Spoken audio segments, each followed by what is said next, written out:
Ndani kuambia kitu, familia yako, inawezekana familia ulionayo Mungu amekuchagua wewe kwa ajili ya kufanya jambo fulani kwenye familia yako, hata kama hawakuhitaji. Ndani kuambia leo, Mungu anakuhitaji kwenye hiyo familia, sio wao. Musa kuhitajika kwa watu wake, inawezekana ni kweli, lakini Mungu alimhitaji Musa kwa ajili ya watu wake. Yaani wale ni watu wa Mungu. Kweli inawezekana wakumtaka Musa, ni sawa, lakini Mungu alimtaka Musa kwa ajili ya watu wake. Inawezekana watu fulani wasikutake wewe, lakini Mungu anakutaka wewe kwa wao watu, kwa sababu wao watu ni wa Mungu na Mungu anataka kufanya kitu kwa wao watu kwa kupitia wewe. Kwa hiyo wao kukataa isaidii.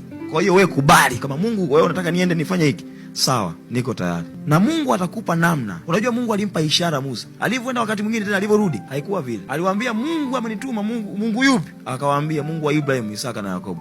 Amekwambia jina lake ni nani? Niko, ambaye niko. Wanashtuka wale wanasema hii kweli. Amenipa na ishara hizi hapa. Inafika mahali walikukataa mwanzoni, lakini kwa sababu Mungu amekupa neno, amekupa ishara, amekupa vitu vya kwenda navyo, ukifika pale wao, yani hutatumia nguvu ya kukubali tena. Yani hutaambia unajua mimi nitaua wa watu ili nyinyi mtoke. Mungu atakupa ishara na vitu ambavyo utafika pale utavionyesha. Watasema kweli wewe kweli umetumwa, na watakupokea tofauti na mwanzoni. Shida ni kwamba kuna wakati tunatamani tuende kwa akili zetu, tuende kwa nguvu zetu, kwa watu ambao Mungu ametukusudia kwao. Tukifika kwa sababu tumetumia akili zetu, tutakutana na upinzani. Tunalalamika. Unalalamika. Unajua mimi nilienda. Sikiliza nikwambie, rudi, kaa na Mungu. Mwambie Mungu akupe maelekezo. Unatakiwa uendeje kwa wale watu. Mungu akishakupa maelekezo utaendaje? Ukifika kuna kibali tu tutakiona kinatokea.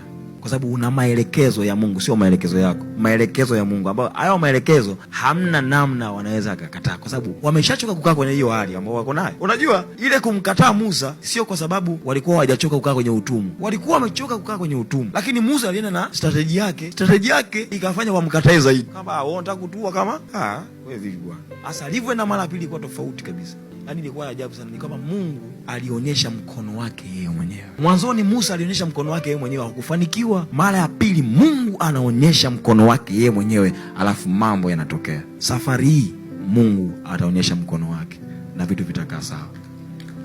Mapigo 10 yale sio mapigo ambayo Musa aliyaleta, ni Mungu aliyaleta. Mpaka watu wasema basi nendeni. Sio jambo la kawaida. Alafu nikwambie, kwa Misri, nchi ambayo inatumia miungu, yani unajua unaenda kwa Farao, unaambia Mungu amenituma, ameniambia achilia watu wangu waende. Farao anakuambia Mungu gani? Mimi ndo Mungu hapa mimi ndo Mungu. Huyo Mungu wako ni upi? Kama Mungu yupo, hao watu wasingekaa utumwani hapa miaka yote. Mimi hao watu ndo, yani mimi ndo Mungu wao. Biblia inasemaje? Mungu akaihukumu miungu ya Misri kwa mkono wake wenye nguvu. Hii ndio tunasema kwamba hakutakuwa na mtu atakayeweza kusimama mbele yako. Ile kitu anaambiwa Yoshua, hakutakuwa na miungu itakayeweza kusimama mbele yako. Hapa ndio ikupe picha kwamba Mungu wetu wa kweli huwa hataki watu wake waonewe. Ila kwa nini watu wake wanaonewa? Ndio kitu ambacho kinatokea kwa Danieli. Watu hawakujua wakati wa kutoka utumwani, wakati wa Babeli. Alafu Danieli anasema mbona kama muda umeshafika wa sisi kutoka hapa? Alafu mbona kama bado tupo? Anaingia kwenye maombi kuomba, alafu Mungu anaachilia majibu. Kwa hiyo hakuna kifungo chochote ambacho kipo kwenye maisha yako ambacho hakina muda wa kuisha kwake. Kila kifungo kina muda wa kuisha kwake, na wewe utoke kwenye hicho kifungo uende mbele. Hutaki kukaa hapo.